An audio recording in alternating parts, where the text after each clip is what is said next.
Hi, it's Rob Moore here. Welcome to the Disruptive Entrepreneur podcast and obviously now a video. I'm here with Jo Fairley, and Jo actually co-founded Green and Blacks back in 91, I believe. Back in 91. And could you just kind of take us back to then? Everyone who's watching is an entrepreneur or wannabe entrepreneur, as you know you've been. So just tell us how it all started. So I was a journalist. I was a former magazine editor. I was used to writing about other people doing things, not doing them myself. Okay. And one day I walked into my husband's office and I found 2 squares of dark chocolate on his desk. He was a whole food entrepreneur with a company called Whole Earth Foods. I married him for his peanut butter, actually. And I put the 2 squares of chocolate in my mouth from this sample bar, and I realised this was the most delicious chocolate I'd ever eaten. And so therefore I just said, what are you going to do with it? And he said, well, I can't really do anything. It's got sugar in. And basically I nagged him, and eventually he turned around and said, look, why don't you do it? And so I did.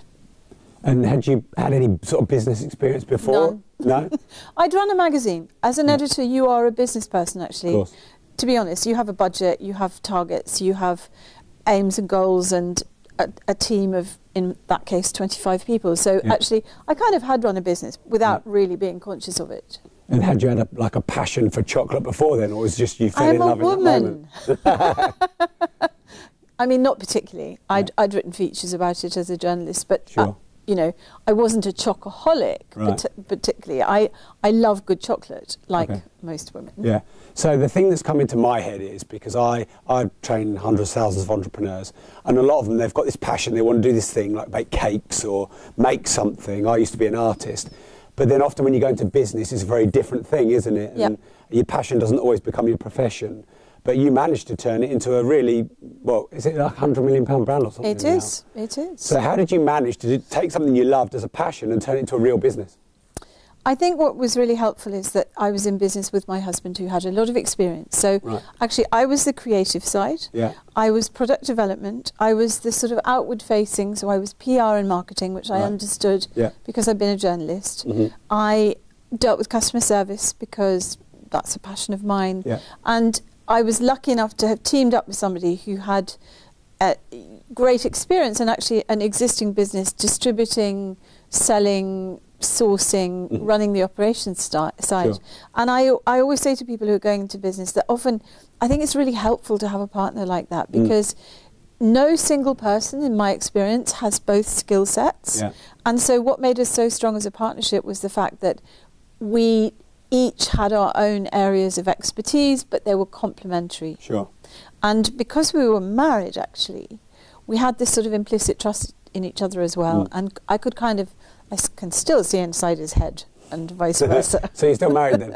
We're still married, happily married. Yeah. It's, do you think it's easy or viable, or what advice have you got for someone who might be going into business with family members or loved ones? So I think you have got the advantage of that trust.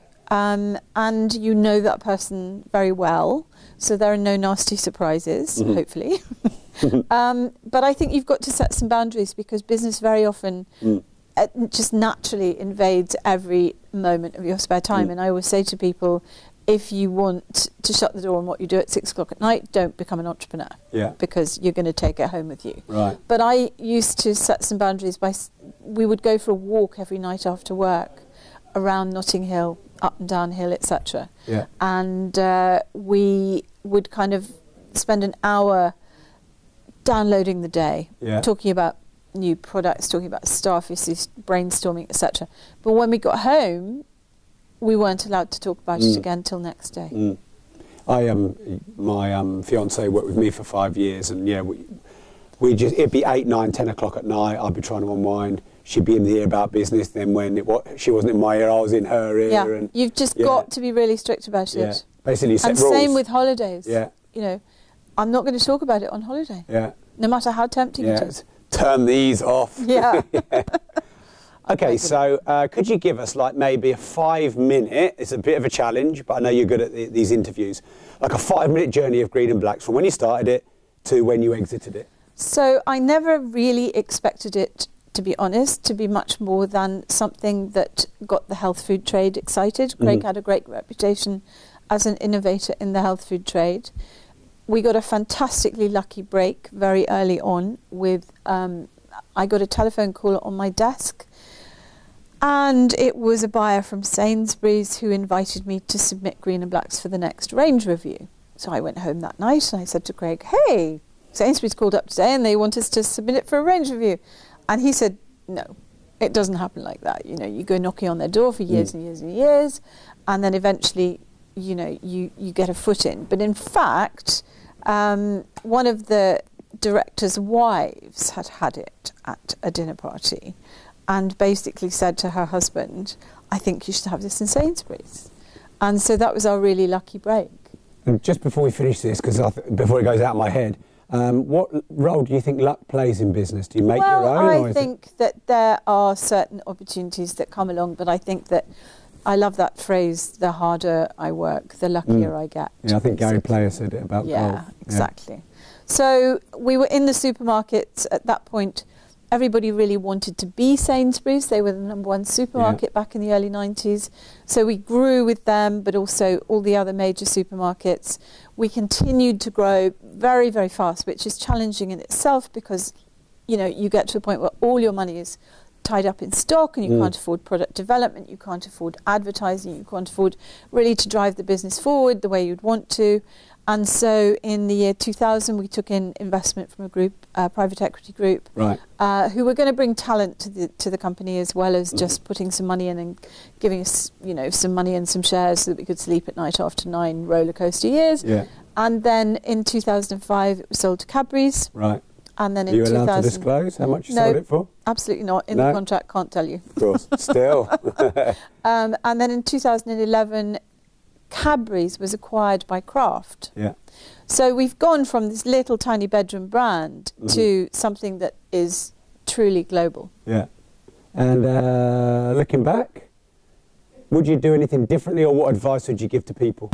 I would be much more strategic about exports. Right. Okay. A huge amount of my time was taken up managing our export accounts, partly because actually we became very friendly with many of our export customers. You know, we would meet them at international trade fairs and almost become friends, and we had this incredible network of people who were like international champions of our brand, who truly believed in it, but we were very unstrategic about it. And so and I see this all the time with young companies where they're flattered into selling half a pallet to Slovenia, or, you know, sending 10 cases of something to Finland. Yeah. And of course, every single country has its own import duties, import regulations, distribution nightmares, etc. And so you spend a huge amount of time on all this little detail for not very much reward at all. So you're saying that you spread yourself a bit thin? You spread yourself really thin. And people do it because they want to be in all those different countries. I suppose because they feel it makes them global. Yeah. But in reality, it's a lot less work, generally, to send 2 containers of something to America or New Zealand or Australia, which we were doing. Yeah. And what we really should have done was focus on those very successful big markets. And in fact, when the private equity guys came in 2000, they took a red pen to our export book, which was very disappointing for some of our overseas distributors. But I think, looking back, it was exactly the right thing to do, because you can't be everything to everybody. Yeah. So I've always had this real interest in the private equity world, and we've built our business. My kitchen table, it's a sort of 10, 15 million pound nearly business now, and it's probably at the stage now where, you know, you could talk about selling, or do you bring in money? And I've always been of the view that I don't want to be around the boardroom with a load of people telling me how to run my business who don't know how to run my business, but that might be an insular thing for me. So can you tell us some of the upsides and downsides of bringing in equity? Well, for us, you see, when you're having to carry a massive amount of stock and you're doubling every year, it's very, very stifling. Yeah. Because literally every penny that you have is tied up in stock. So what you're doing is much more to do with sort of intellectual property and you know, creation and ideas. Yeah. But when you've got something physically that you're having to buy before you've sold it, right, yeah. and finance that growth.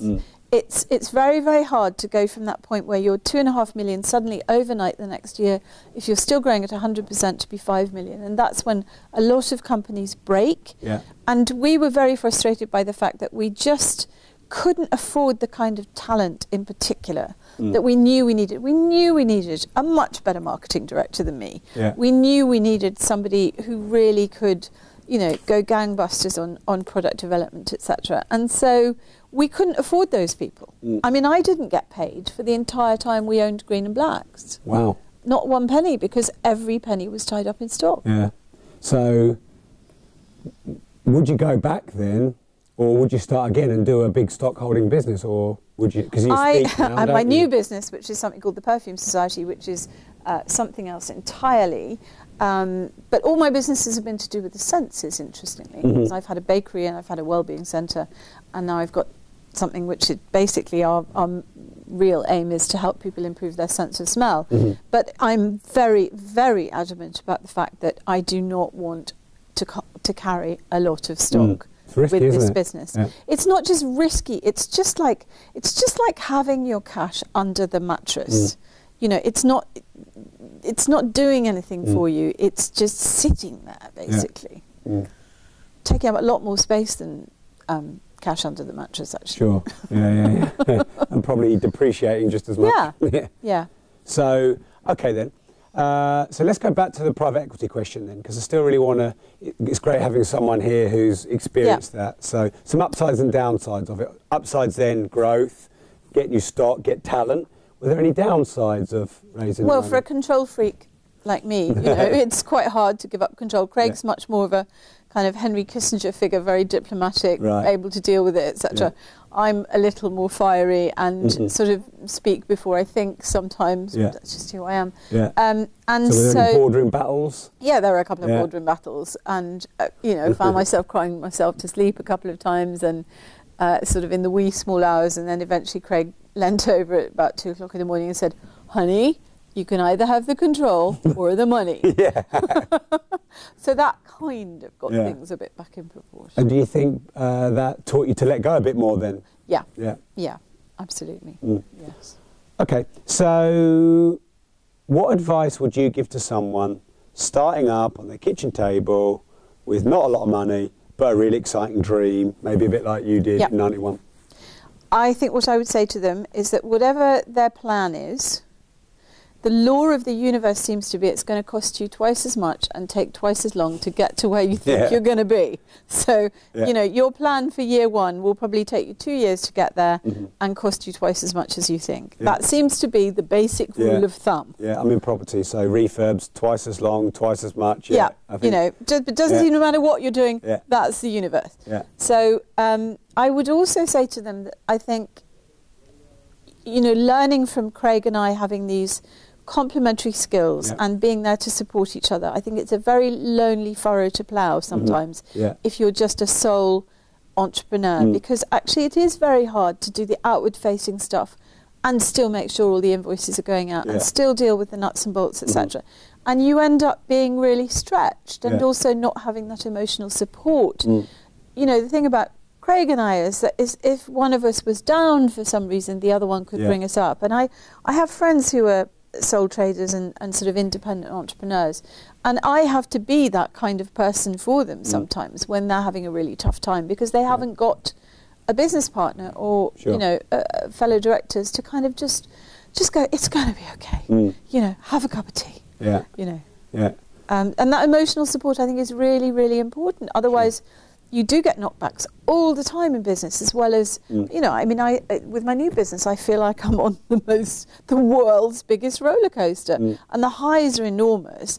And the kind of, your website goes down and then suddenly you're underwater, Yeah. I have a business partner and, were you interviewing me, I'd say exactly the same thing. I totally believe in having people with complementary skill sets. I think a lot of people, when they start a business, they go into business with people they like and they get excited because they like them, but they end up being the same. Exactly. It's a nightmare if you both want to do the same bits. If you both want to do the creative bits, who's going to send out the invoice? Yeah. And then you're both going to get each other's way on the thing you were good at and make a mess of it. Yeah. So I kind of think there should be a dating agency for work. Yes. People who want to go into business together. Yeah. Because I do find that... you should trademark that. Maybe you shouldn't tell everyone.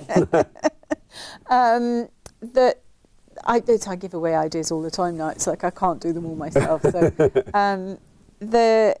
you've got people who generally have great management skills or accounting skills or whatever, literally don't have an idea in their heads. And then you've got people who have 17 ideas a day like me. And you know, there should be some kind of Tinder to put them together. Yeah, I think you're onto something there. Okay, so mentors. Yes. Now, I'm a big fan of having mentors. You can either try and reinvent the wheel and go through all the mistakes, or find someone who's been there and done it and save you the time. What's your stance on that? I was lucky enough to be mentored by Anita Roddick. Wow. Yeah, I'd gotten to know Anita through my writing. Okay. And we'd become friends, and we'd been to Mexico together and Romania. And when I started Green and Blacks, she was just fantastically supportive. She loved the idea that I was doing something that, you know, a business that had values. Absolutely, could not wish for a better mentor. Yeah. And I adored her. And you know, just those moments where you were having a bad time and she just kept your passion blazing, or she just encouraged you. And she also signed me up for a network of, at the time, of social entrepreneurs, because actually social enterprise was really in its infancy then, people who were trying to do good through doing business at the beginning of the 90s, called Social Venture Network. And she would go to those weekends or conferences, etc., and I would go, and she introduced me to all sorts of people that made me feel like I wasn't just this little lone salmon swimming upstream. I was part of a shoal, and we were all trying to move in the same direction. So I got a huge amount of that out of that relationship, and I've always tried in return to you know, mentor other people, but I'm quite picky. I mean, I may have 3 or 4 young women, and they're always women, actually, because I feel I have more to offer. Right. I understand their journey better. But I'm, you know, I talent sport. I really have got to feel that actually it's like, you know, betting on a horse at the races or something, that actually that one's the odds-on favourite to do well, because I really feel that what I can do is just really help them motor. Sure. And my experience has to be really very directly relevant. So Anita's was, you know, Anita's was a business making things that were rapid, you know, fast-moving consumer goods, but a business that had a heart. And so, you know, I've tried to identify people who have similar goals, and you know, some of them have done fantastically well. Sure. So it sounds like you're pretty clear that you do what you know, and when you help people do what you're doing that you know you can do. Absolutely. I mean, I had somebody come up to me at an event I was speaking at in the city the other day, and she works in finance, and I said, you know what, my experience isn't really relevant to yours, and much as I would enjoy having a cup of coffee with you, I don't really feel that is the best use of my time, nor do I feel that I'm the most helpful person for you, because you need somebody who really understands your world, and I don't really. So when you managed to get mentored by Anita, was it something, were you like strategically in your head going, I need a mentor? No. Or just She just sort of stepped into that role. I didn't even realise that at the time, really, that's what she was doing until a while later. You know. And as you said, she helped you kind of motor along and was there to support. Was it also her knowledge of your industry? Was she also valuable in that department, or was she just a sounding board? I think the values-driven side of the business, so the sort of trying to do good through doing business, was very much, she understood that. But mostly it was just black humour, having a laugh about whatever catastrophe had just befallen, because it does in business all the time. And I think a sense of humour and an ability when you know, when gloom is staring you in the face, just to kind of turn it around and just go, you know, you've got to have a laugh, really. She was great at that. She was great at that. Yeah, that's an amazing story. I mean, just amazing mentor. Something that you've been saying a lot, just in the 20 minutes gone already, is sort of the do good and the values and the passion through business. Yeah. That seems to be a recurrent theme. So can you talk about that? Is that the backbone of everything you do? Do you think that's important? Yeah, I do think it's important, and people sometimes say, where did it come from? And I always go, well, I watched Blue Peter when I was a kid. You know, I honestly think it kind of goes back to that, this idea that you should actually try to give something back in this world. And it's not at the expense of making a profit, but I think if you can change the world through business, and I see business wanting to do this more and more and more, and being answerable to people who want business to behave ethically and you know, do some good as well as making money, then that's what you should do. So it's certainly for me an important part of everything I've done is you know, organic, ethical, fair trade, in some way trying to enrich the world and people's lives, and not only about the bottom line. Sure. And how important? But the bottom line is really important. I mean, I always say to people, they come to me with a business plan and they say, right, so we're going to give 10% of the profits to this charity or that charity or whatever. And I go, first, make some profits, but also don't paint yourself into that corner. I mean, sometimes they come and they say, we're going to give 10% of turnover. Yeah. And I go, which might be the whole margin. You have no idea until you're up and running whether that's really going to be your profit margin, you know, because... As I say, all sorts of unexpected costs come in that you perhaps hadn't anticipated. So I think by all means have values, but don't put a price on what you're going to give away. Yeah. And I do see people trying to do that because they want to build those values in at the beginning, and that's all well and good. Yeah. But it's risky if you make that if you write it into your business plan from the word go. Right. So you're basically saying balance. Doing good and having a great vision to change the world and still focusing on the bottom line. Absolutely. Yeah. I mean, you know, the bigger a business is, the bigger the difference that it can make. And that's why when people say to me, you know, how do I feel about my company belonging to Wunderlist, which is a multinational? Well, that's great. Who am I to say that, you know, more and more and more cocoa farmers shouldn't be helped by the sale of green and blacks to customers? You know, that's not in my gift. I can't. It would be wrong of me to say no. I want to keep it small, and I wanted to keep it private, and not enhance those farmers' lives. Sure. I mean, just because it's smaller doesn't mean it's helping more people, does it? I know Coca-Cola, for example. They're some of the biggest employers in the third world. And So your daily routine. I'm sure everyone watching and listening who's a passionate entrepreneur is probably living this chaotic lifestyle and, I don't know, getting up early and staying late and burning the midnight oil. Yeah. How do you roll on the daily routine? So I have a very unvarying regime in the morning, which is that I wake up early. I never really sleep beyond about 6:30. Yeah. I make a pot of tea. Can I just jump in here, because we have worldwide listeners and audience. For those of you that aren't English, tea is everything. Yeah. Everything. I have my own bespoke blend made by my best friend, who is a tea entrepreneur who runs something called the Rare Tea Company, who is kind of the green and blacks of the tea world. Yeah. So I make that. I then do 15 minutes of headspace meditation. Wow. Without which my day can rapidly go to pieces. Yeah. About 18 months ago, I found myself in my new business running around like a headless chicken, and I thought, I've really got to do something about this. Yeah. And Headspace really kind of turned it around for me. And then a lot depends. I might be going off to speak somewhere, or I might be going to the Perfume Society office, or I might be writing at my desk at home. It's very, very varied, and so I use something called Wunderlist, which is a Wunderlist, I think it is, which is an app that's on my phone, but it's also on my desktop, it's on my laptop, it's on my iPad, and it all syncs in real time. So I never forget to do things because they're on my Wunderlist, and I can keep track of different projects, even though I might be in different places, etc. And I use Dropbox and Google Docs and Depulse, and so everything is virtual, so basically I can put something down and pick it up somewhere else, which is important for me because I'm not just based in one space. Sure. It's interesting you say this, because I found something on Entrepreneur magazine today, and it's a study of the wealthiest people in history and the rich list and the most successful people, and apparently 81% of the wealthy and successful maintain a to-do list, which you've just said, and 9% of the poor do. Right. Interesting. 44% of the wealthiest people in the world get up 3 hours before they go to work. Yep. So between 5.5, 6, which you do.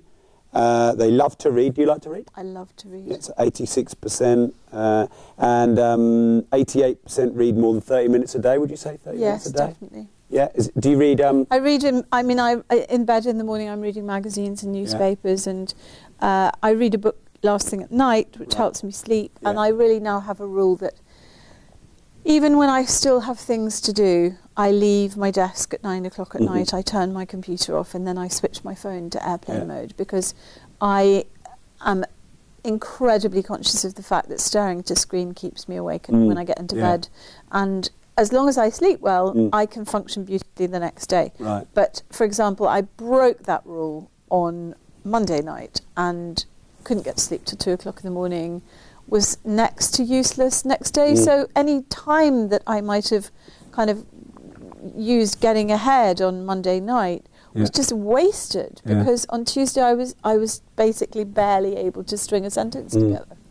And do you read books on business? I do. As well I as do. fiction. Yes, of course. There's always at least one, definitely one business book and one piece of fiction on the go at any one time. And is there any good book you could recommend on business and entrepreneurship? Well, my favourite book is actually, I give it to women starting out. I kind of buy it on Amazon. And it was by Martha Stewart, who set up that massive sort of multimedia operation in America. You have to slightly leave aside the fact she went to jail for insider trading, but she did write a really good business book called The Martha Rules. And it's just a very kind of down-to-earth, bite-sized, sensible, spot-on guide for a woman setting up business on her own.